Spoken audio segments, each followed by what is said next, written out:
Chairman. Thank you for being here. Professor Mascott, this case that we're talking about, Trump v. United States, it was before the United States Supreme Court because the Biden administration decided to criminally prosecute former President Trump. Is that correct? Yes, Senator. And in fact, President Biden's lawyer actually asked for expedited review and an expedited decision by the Supreme Court. Is that correct? Yes, the prosecution would have found expedited review helpful.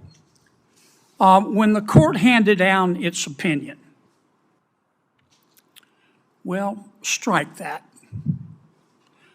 The title of our hearing is, quote, "When the president does it, that means it's not illegal." And Chairman Durbin explained what he meant by that, but I just want the record to be clear. Did the Supreme Court, in its opinion, ever say, quote, "When the president does it, that means it's not illegal"? No, that doesn't appear in the opinion. All right. At the oral argument of this case, President Biden's lawyer actually conceded, did he not, that core functions of a president should have absolute immunity? Yeah, I do think there's agreement that core functions should have immunity. In fact, President Biden's lawyer said, quote, "Core functions can't be regulated at all." That's correct. Close quote. Yes. Okay. What is forum shopping? Forum shopping is the act of trying to find a court that you think is going to rule favorably to you. Does it go on in the United States? Many folks think that it does. Yeah, it does. It's hard to stop. Let's just stipulate for a moment that America's withdrawal from Afghanistan was not a model of efficiency. People died, including Americans. Can you imagine a scenario with respect to President Biden, now former President Biden?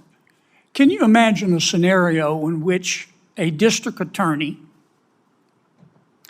in a jurisdiction that repeatedly voted overwhelmingly against President Biden and whose voters did not like President Biden?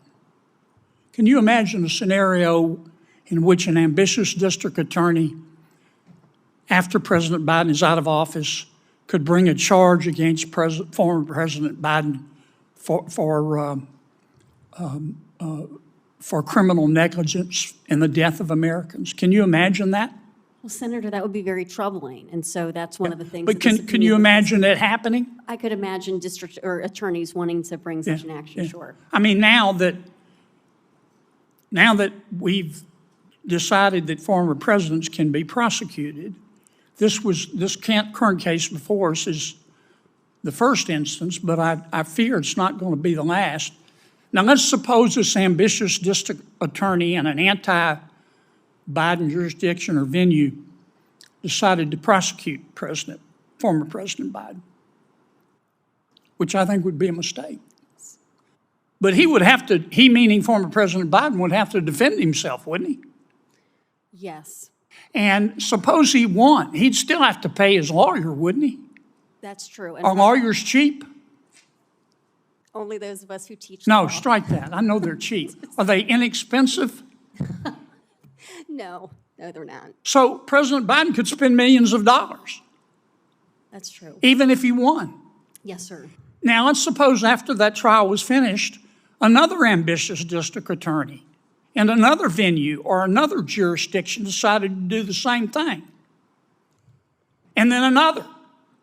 And then another.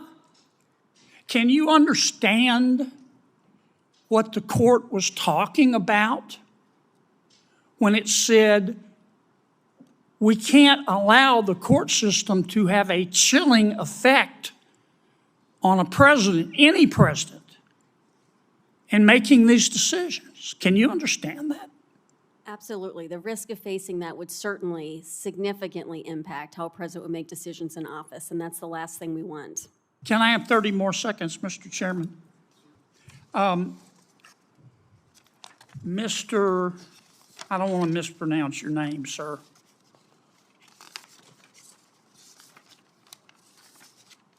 Don't count my fumbling around against me. Mr. Lacavara, Never have. you were vociferous in your criticism of this opinion that the words presidential immunity don't appear in the Constitution. Is that right? That's part of it, yes, sir. Do the words separation of powers appear in the Constitution? No, I acknowledge that there is a structure called the separation of powers. Is there any doubt in your mind that we have separation of powers in the United States Constitution? No, and I think it's important to understand what the separation of powers does and does not imply. And Right. what it does not imply, in my judgment, is the kind of immunity that the Supreme Court established here. Okay. Thank you, Mr. Chairman. Senator Klobuchar. Thank you, and thank you to our witnesses. Thank you, Chair Durbin, for holding this important